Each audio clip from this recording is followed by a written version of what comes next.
Alright, so what I got going on here is I've got my big green egg rocking and rolling with a bunch of hardwood lump charcoal that I brought up to temperature. The egg has been heat soaking for about an hour now, and I'm going to go ahead and put this tri-tip on caveman style, which means I'm going to put it right into the coals. And it's kind of a non-traditional but super fun way to sear off your meat. Now, this tri-tip has been sous vide cooked at 121.5 degrees Fahrenheit for about 26 hours in the sous vide cooker. So what we're going to do is we're going to cook this for about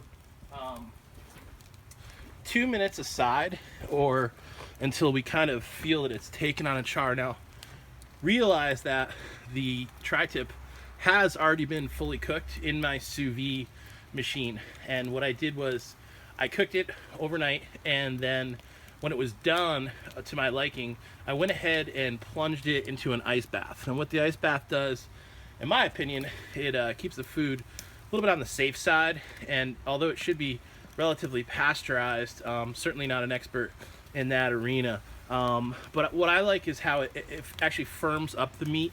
And then when you go ahead and do a hard sear, like what we're doing here is a pretty ridiculously hard sear, actually putting the tri-tip in the coals, I just feel that it gives it a little bit of a better texture as you're cooking. So it's been a little over a minute now that it's been in the coals here. I'm just gonna go ahead and kind of give it like a quarter turn. You can already see that it's developing some char. We'll let it continue to cook here.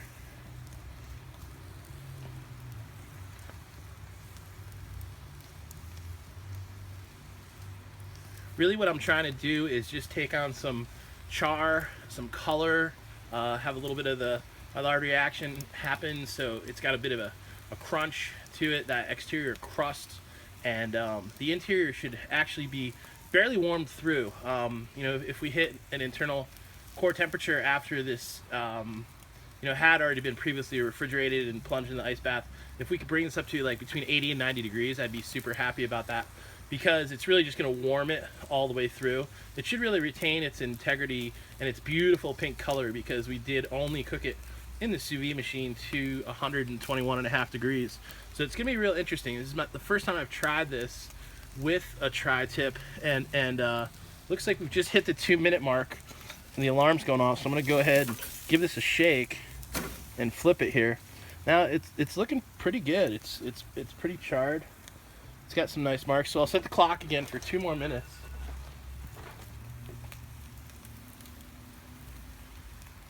Gives me a chance to reach over and grab a sip of my adult beverage. And it's pretty interesting. You would think that putting this pretty expensive cut of meat right into the coals really isn't going to do it any favors, but it doesn't look like it's been overly done.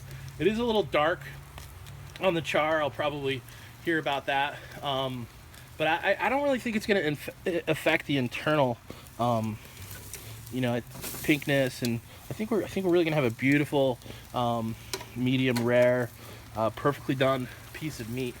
So we're at about 3 minutes here, and I might just go ahead in 15 or 20 seconds and take a peek at it. And I'm gonna consider pulling it, because I'm really cooking for the char here, again, because it already has been pre-cooked overnight in the sous vide machine. So I'm just trying to get that beautiful char and add some additional flavor from the hardwood lump charcoal. I'm using Fogo charcoal today. It's one of my favorites, and that is just a gorgeous amount of color that's on the meat. I'm really excited with how this is looking. Yeah, so let's get this off.